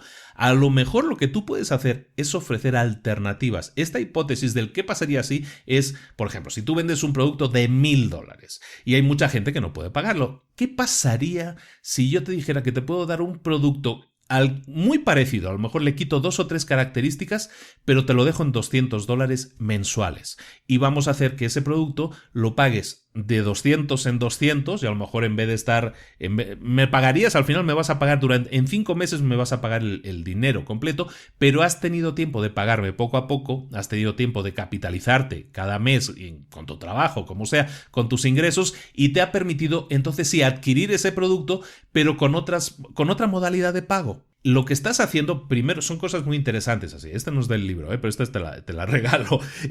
Lo que consigues de esa manera es que ese cliente esté contigo durante más tiempo. A lo mejor tú le vendías un producto que era $1,000 durante un mes. Al venderle un producto de $200 durante 5 meses, lo que te estás asegurando primero es la misma cantidad de ingresos, y lo que te estás asegurando es que esa persona esté contigo durante más tiempo. Y eso es muy interesante, porque durante ese tiempo esa persona te va a conocer, va a empatizar más contigo, tú le vas a dar un excelente servicio, y eso va a hacer que a lo mejor cuando lleguen los 5 meses tú ya tengas tu ingreso de $1,000, pero además tengas la posibilidad de venderle cosas adicionales a esa persona. Eso es súper interesante, porque entonces estás creando relaciones a más largo plazo con tus clientes y estás teniendo más posibilidades, más tiempo, más oportunidades de venderle upsells, de venderle cosas adicionales. ¿De acuerdo? Entonces es muy interesante que en el caso de productos de alto precio manejes distintas opciones de pago, porque eso puede ayudar a que se cierre una venta, ¿no? Y en el caso, y esto lo digo porque me pasó ahora con el caso de esta casa en concreto, que era más alta de precio, pues las personas han podido comprar esa casa, la familia que va a comprar esa casa, estamos ya en eso, no me dan el pago único, porque no tienen el dinero completo, pero durante 2 meses me van a ir adelantando pagos.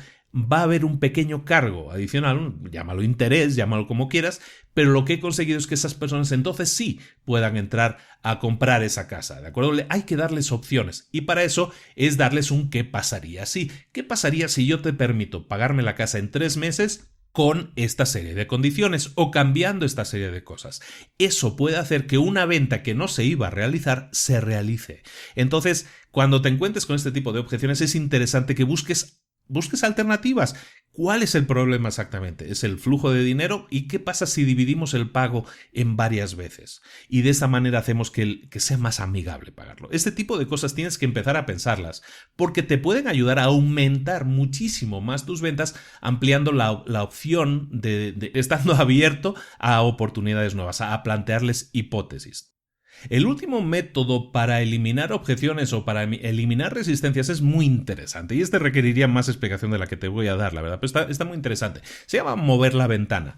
Hay una teoría política que se llama la ventana Overton. La ventana Overton sostiene lo siguiente: sostiene que hay una ventana o campo de normativas que la gente está dispuesta a aceptar. El campo de opciones es como sigue. Imagínate que tú, no es muy elevado, te lo voy a intentar masticar lo más posible.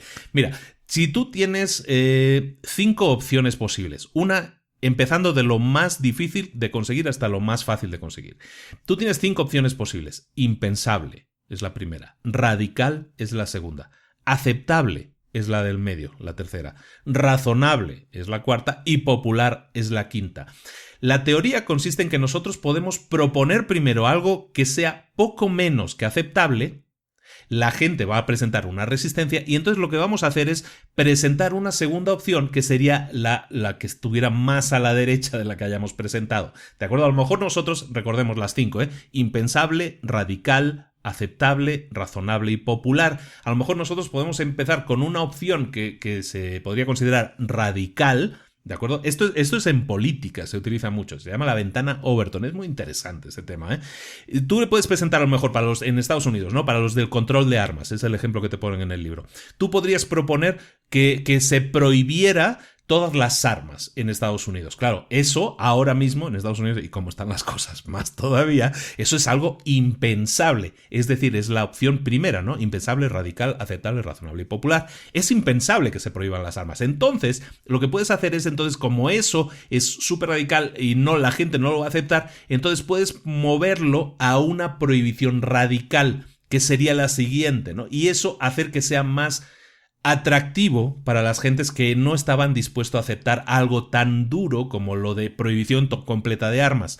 Y una prohibición radical a lo mejor podría ser: solo vamos a prohibir las armas automáticas. Entonces, como tú partiste de una posición mucho más dura, es decir, no armas al 100%, la gente se niega a aceptarlo. Entonces dices, bueno, está bien. ¿Y si te ofrezco prohibir solo las armas automáticas, por ejemplo, es decir, solo una parte de las armas? Eso hace que la gente diga, mira, esta persona está cediendo, yo también voy a ceder. De verdad, es un tema psicológico muy interesante, se llama, de nuevo, la ventana Overton, y eso te permite pasar de una posición en la que tú ofreces algo muy duro a decir, bueno, está bien, mira, vamos a irte a algo que también es radical en su planteamiento, pero no tanto como lo que te ofrecía al principio.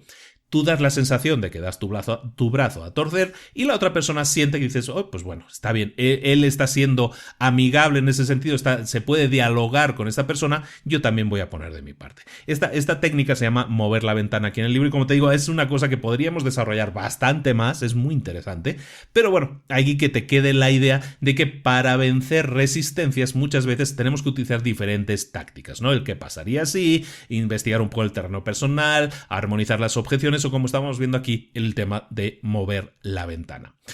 Ya vamos acabando, pero hay un punto muy interesante y ese es esto lo vemos también en cursos nosotros estamos dando, en el Emprendedor Experto también se ve, por ejemplo, y aquí le llama hacer durar la cautivación, es decir, seguir cautivando el mayor tiempo posible a tu cliente.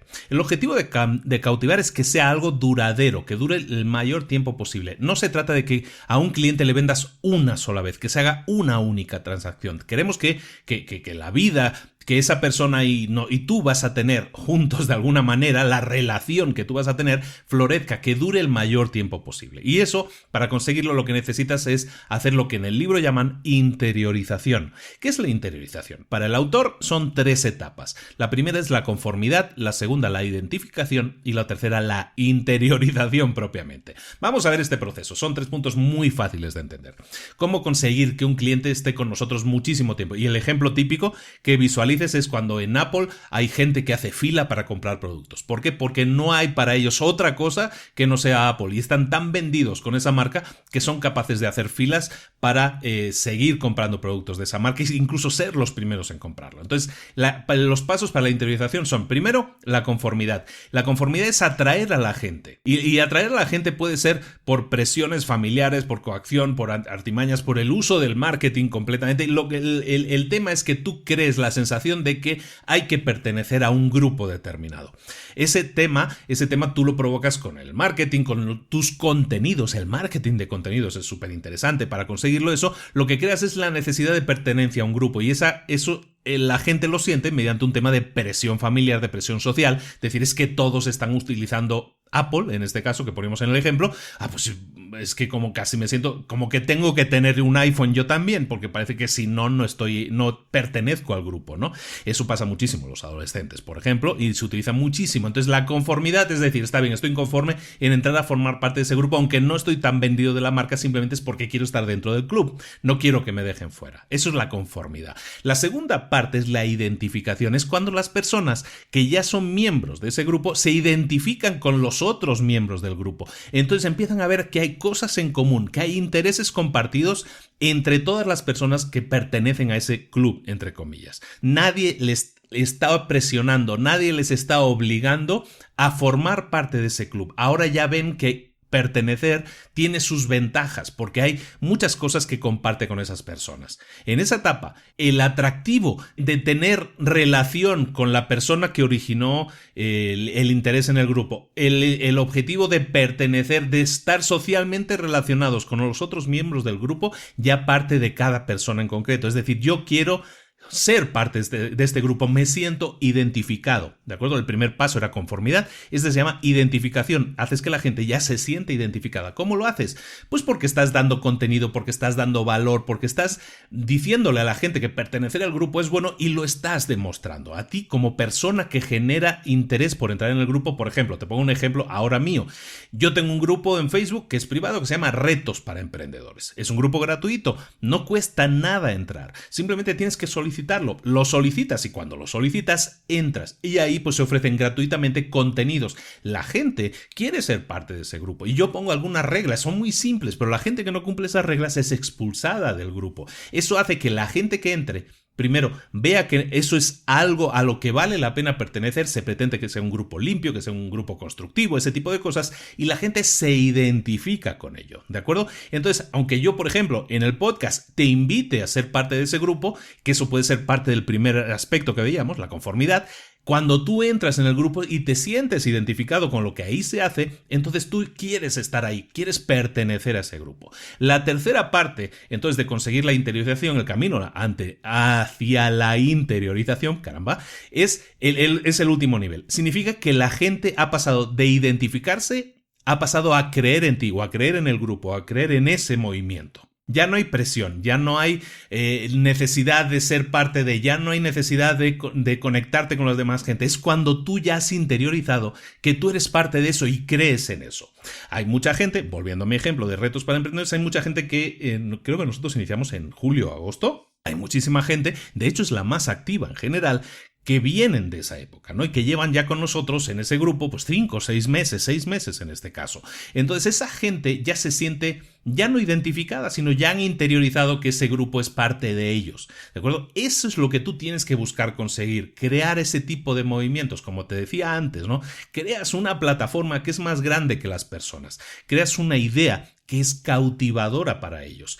Y el esfuerzo, en mi caso, te digo, es un esfuerzo porque yo no es un producto que yo esté vendiendo, ¿no? Pero el hecho de pertenecer a Apple y todo eso, y que tengas tu propia aplicación, iTunes, todo ese tipo de cosas, sí creas también ese sistema de pertenencia, pero en mi caso yo no tengo una remuneración por eso, pero eso sí me permite crear lo que te decía, una plataforma de gente alineada con lo que yo creo, que piensa igual que yo, que tiene objetivos similares al mío, y aunque originalmente yo lo creara, ahora eso es mucho más grande que yo. O sea, hay gente que escribe en el... Bueno, no, de hecho, yo soy el que más escribe, pero hay mucha gente que escribe en el grupo y que participa activamente en ese grupo porque ha interiorizado que ese grupo también es parte de ellos. Eso es lo que tú tienes que buscar conseguir también a la hora de ofrecer tus productos y servicios.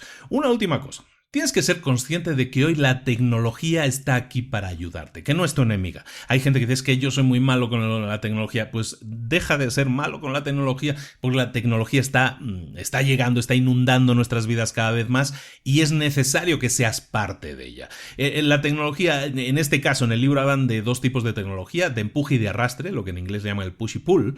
Y básicamente lo que se trata es de que tú estés en contacto con la gente, con esa tribu, que sigas intentando cautivar y para ello utilices la tecnología. ¿Y cómo lo tienes que hacer? Pues mira, hay muchas cosas que puedes hacer, muchos consejos a seguir, ¿no? Pero básicamente es que seas rápido. Si alguien te llama, demuestra que eres rápido contestando, contesta lo antes posible.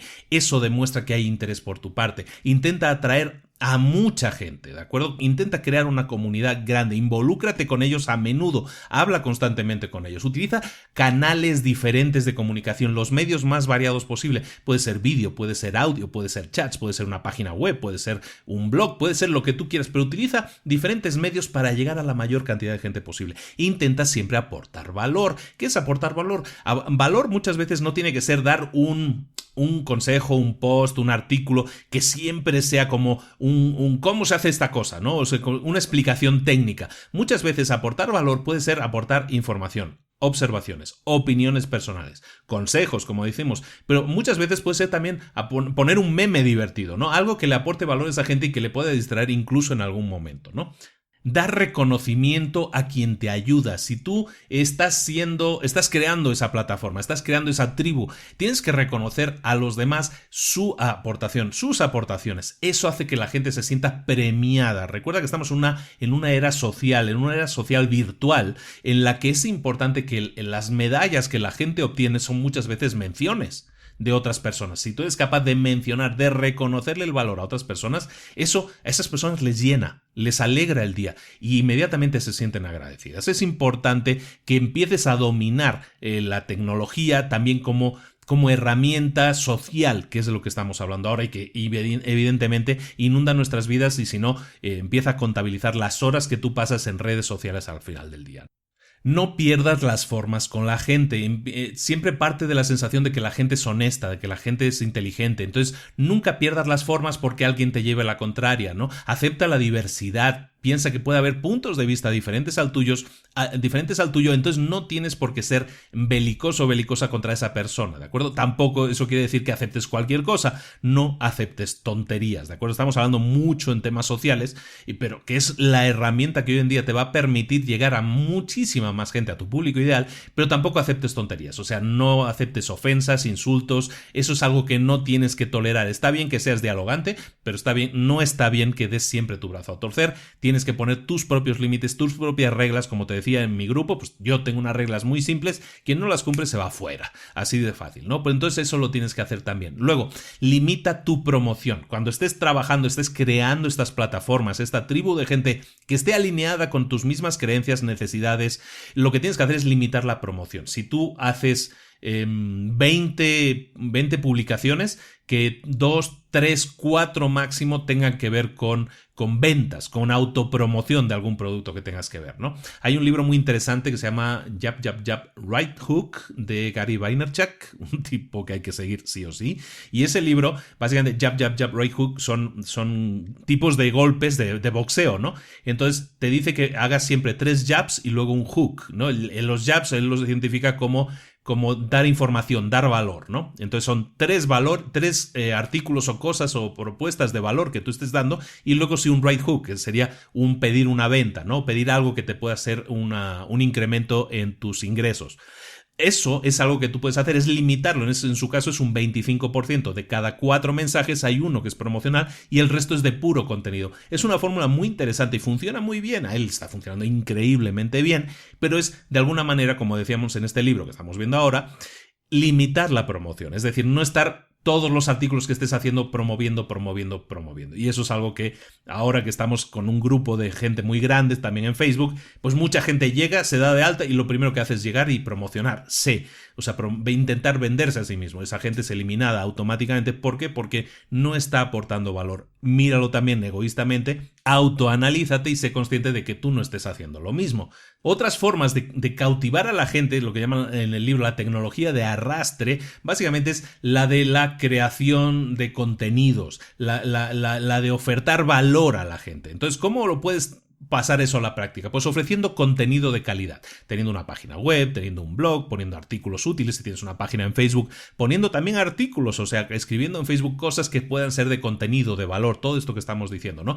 Refrescarlo a menudo, es decir, publicar habitualmente más información, estar poniendo información, no sé, como mínimo cada 2-3 días, para que así la gente vea que esa es una página activa, que tú eres una persona activa en ese sentido y que estás intentando aportar esa cantidad de valor, ¿no? Y sobre todo, quitar el foco de nosotros, no hacer que el foco esté centrado en nosotros. Hay mucha gente que crea páginas en las que habla de sí mismo. Eso no le interesa nada más que a él y a lo mejor a su madre, con mucha suerte. Eso no sirve para nada. Tienes que quitar la atención, el foco de ti mismo y enfocarlo en la gente a la que estás escribiendo. Enfocarlo en sus necesidades, en los resultados que quieren obtener, en los problemas que tienen. Escribir pensando siempre en ellos, empatizar con la gente con la que quieres hablar, con la que quieres establecer un diálogo. Si tú pones una página en la que solo hablas de ti mismo, la gente que te va a seguir es solo una, como te digo, máximo 2 personas. Entonces no cometas ese error, ¿de acuerdo? Luego, haz que sea rápida. Si tienes una página web, haz que sea rápida. Hoy buscamos la inmediatez, el consumo rápido. Hazlo atractivo, con imágenes, con gráficos. Pon información, preguntas frecuentes. En el libro hablan pon una página de preguntas frecuentes en la que respondas a la serie de preguntas que más habitualmente te hacen. De esa manera la gente se ahorra comunicarse contigo porque tú ya estás respondiendo por adelantado. Da información de quién eres, de quién es tu empresa, de quiénes son. El típico about us en inglés o el nosotros, ¿no? ¿Quiénes somos? Que se ponen las páginas en español normalmente, ¿no? La gente nunca debería quedarse con la duda de quién eres. La típica foto de equipo, la típica página en la que hay fotos de cada miembro del equipo con explicación de cada uno, eso es transparencia, eso da tranquilidad, eso da confianza, eso dice aquí hay personas aquí detrás. Hay gente que no aprovecha esa oportunidad y hace la página de quiénes somos y pone ahí pues como filosofía, nuestra misión es darle a la empresa, nuestra visión es que el cliente tenga nuestro... bla, bla, bla. Todo eso la gente no se lo lee hoy en día, la gente busca, en un mundo virtual, la gente busca pedazos de realidad, imágenes de gente, historias de gente, lo que hemos estado hablando ahora, eso conquista, cautiva mucho más, saben cuando leen esa página que tú estás detrás o tu equipo está detrás y eso humaniza las relaciones e invita a crear relaciones. Entonces, aprovecha todas esas posibilidades, ¿de acuerdo? Ayuda a navegar al visitante de tu página, hazlo fácil, que la navegación no haya 800 opciones de menú diferentes, ¿no? Que sea fácil navegar, que sea fácil llegar al punto al que tú quieres llegar. Y aunque sea ya muy técnico, las páginas web es importante que hoy se visualicen correctamente desde cualquier dispositivo. Y esto ya es muy técnico, ¿no? Pero a lo mejor no lo vas a tener que hacer tú, pero tienes que encargarte de que tus páginas hoy en día se vean correctamente. Tú que eres empresario, tú que tienes una mini empresa, que a lo mejor llevas 10, 15 años con la empresa y tienes una página web que no has tocado. ¿Te has puesto a probar esa página a ver qué tal se ve en un teléfono de los de hoy en día? Esa es la experiencia que están teniendo tus clientes, bueno, tus futuros clientes o tus prospectos cuando buscan información sobre ti. Tú sabes que ahora mismo ya el 70% del tráfico de Internet es vía teléfono, vía celular. Entonces, ¿qué vas a hacer al respecto? Tu página, que es tu puerta de acceso a tu mundo, tu puerta de acceso a tu empresa, ¿se ve bien en esos dispositivos? El 70% de la población, el 70% de las visitas que obtienes ya son desde esos dispositivos. Te aseguro que hay miles, sino millones de páginas que no se visualizan correctamente. Eso quiere decir que hay miles de empresas, millones de empresas probablemente, que no están aprovechando que el mundo está cambiando, que la tecnología evolucionó y que la gente ahora utiliza otros dispositivos para ver sus páginas. Ellos crearon sus páginas hace 5 años, cuando toda la gente utilizaba computadoras, ordenadores de mesa. Ahora eso ya ha cambiado y la gente utiliza tablets, teléfonos. ¿Tu página se ve correctamente en esos aparatos?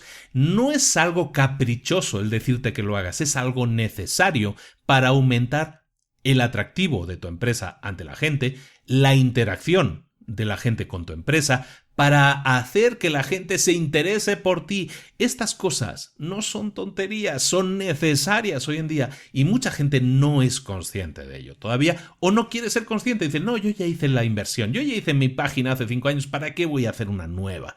Pues la vas a hacer porque si no lo haces, nadie va a entrar en tu página y aquel dinero que invertiste entonces ya sí fue dinero tirado a la basura porque hoy, ahora mismo, ya no sirve para nada.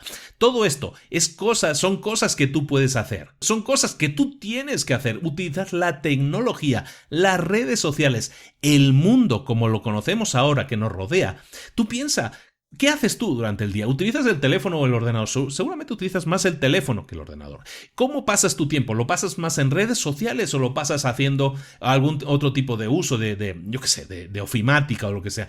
Analízate a ti mismo y vas a ver que tus costumbres, tus hábitos también han cambiado y a lo mejor no estás haciendo lo mismo con el entorno de tu empresa a la hora de promover que tu empresa sea más visible para otras personas que son igual que tú, que se pasan tiempo en las redes sociales, que buscan información desde el teléfono, no desde una página web vista desde un ordenador. Eso es lo que tú tienes que pensar y pensar que igual que tú vas a buscar páginas y las páginas que se te parecen más atractivas seguramente son las que se ven mejor en el teléfono. Lo mismo le pasa a tus clientes cuando entran a tu página. Todo esto es ahora meterse en mucha cosa tecnológica que tiene que ver con redes sociales, que tiene que ver con páginas web, pero que tiene que ver con que tus resultados mejoren. Si no eres capaz de detectar que eso es un problema que tienes, Entonces tienes dos problemas. Tienes ese y el problema de que no tienes la apertura de mente necesaria para hacer las correcciones necesarias. Hazlo ahora o vas a perder cualquier ventaja competitiva que hayas tenido hasta el momento, porque va a venir otra persona que simplemente porque tenga una página que se vea mejor va a ser más atractivo su producto inmediatamente para el público que está buscando, que a lo mejor es tu público. Es decir, que puede venir alguien con una mejor formación tecnológica, con una mejor presentación tecnológica y puede venir y quitarte clientes. Tenlo muy en cuenta porque eso es algo fundamental. Estamos acabando con el arte de cautivar. Hay 2 capítulos más en el libro, pero no se centran tanto en temas de empresario. Al contrario, el siguiente capítulo es cómo cautivar a tu jefe, ¿de acuerdo? Y también cómo evitar que otros te cautiven a ti, ¿de acuerdo? Y no es tan... Para mí se sale un poco del esquema del resto del libro. Como siempre, te invito a que leas el libro. Esto no deja de ser un resumen. El libro es mucho más profundo, mucho más denso. Y pues si a ti te interesa, tú quieres ser empleado y quisieras saber cómo cautivar al jefe, pues hazlo. Yo creo que ya por el tiempo que estoy viendo nos hemos pasado bastante de tiempo y creo que ha quedado bastante claro cosas que tú puedes hacer, acciones que puedes llevar a la práctica para cautivar. Y entendiendo cómo cautivar, el tener la capacidad de comunicarte, de convencer y de hacer que la gente confíe en ti. Ya seas vendedor, ya seas empresario, ya seas solo emprendedor, ya sea lo que sea, tienes que utilizar las herramientas que hemos comentado aquí hoy y ser consciente de que esas herramientas te van a ayudar a mejorar la comunicación con tus prospectos, a cerrar más ventas y a tener una relación más duradera con tus clientes, que al fin y al cabo es lo que tú estarás buscando para tener más ingresos fijos cada mes y prevenir un crecimiento mucho mayor para tu empresa. Con eso terminamos el arte de cautivar de Guy Kawasaki, invitándote como siempre a que veas el libro, que lo compres. Te voy a poner un link, mira, hace mucho que no lo pongo, ¿sabes qué? Ahora que hemos estado hablando de Amazon y todo eso, voy a poner un link a Amazon de Amazon España, de Amazon México, para que la gente que le interese pueda adquirir este libro. Se lo recomiendo ampliamente. Guy Kawasaki es un tipo que escribe muy bien y escribe muy cercano. Y yo me siento muy identificado porque escribe como él habla. Y como él habla es como yo también hablo. Entonces ese tipo de diálogo hace que para mí sea muy divertido, muy agradable leer sus libros y lo recomiendo ampliamente, ¿no? Y incluso El arte de empezar es uno de esos libros que siempre recomiendo para crear el tema de empresa. Y El arte de cautivar es un complemento, por eso lo decía al principio. Yo creo que es como una especie de complemento de aquel en el que aquel estás diseñando cómo crear una empresa, un emprendimiento. Con este puedes ver cómo envolver esa empresa de forma atractiva. Porque hoy en día hay herramientas que tienes que aprovechar sí o sí para que tu empresa sea más atractiva y consigas más clientes y al final consigas más ventas también. ¿De acuerdo? Con esto nos despedimos. La próxima semana seguimos con otro libro para emprendedores. Recuerda que te puedes dar de alta en librosparaemprendedores.net, nuestra página oficial. Ahí, como comentábamos también, te puedes dar de alta en nuestra lista de correo. Vas a recibir una lista de correos súper interesantes, súper útiles con herramientas, estrategias, tácticas que puedes seguir, forma de enfocar negocios y, en definitiva, una forma de crecer. Y vale mucho la pena, es gratis, como siempre. También en esa página vas a ver todos los capítulos del podcast, están allí disponibles. Vas a ver que ahora estamos incluyendo también artículos nuevos que tienen que ver con cómo crear empresas. Estamos poniendo varios artículos muy interesantes. Yo creo que estamos dedicándole tiempo a generar más contenidos para la página web. Y como siempre en redes sociales nos encuentras en Libros para Emprendedores en Facebook. Y vale mucho la pena que te des de alta. Somos ya creo que sobre las 26.000 personas, más o menos. Es una locura. Está creciendo muchísimo. Uno no dimensiona a veces que 26.000 personas ya es un estadio de fútbol de una media capacidad, ¿no? Entonces, la verdad, estoy muy contento. Entonces, somos 26.000 personas en la página de Libros para Emprendedores. También te puedes dar de alta, somos ya más de 5.000, ya cerca de los 6.000 personas en la página del grupo privado de retos para emprendedores y te aconsejo mucho que entres. Como te lo hemos comentado durante el resumen del libro, es un grupo gratuito. Simplemente solicita el acceso. Ahí estamos cada mes organizando retos. ¿Y qué son los retos? Pues son formas de crecer personal y profesionalmente. Este mes, pues como es el primer mes del año, el reto ha sido libre. Cada uno ha definido su propio propósito. Lo defines, lo escribes allá.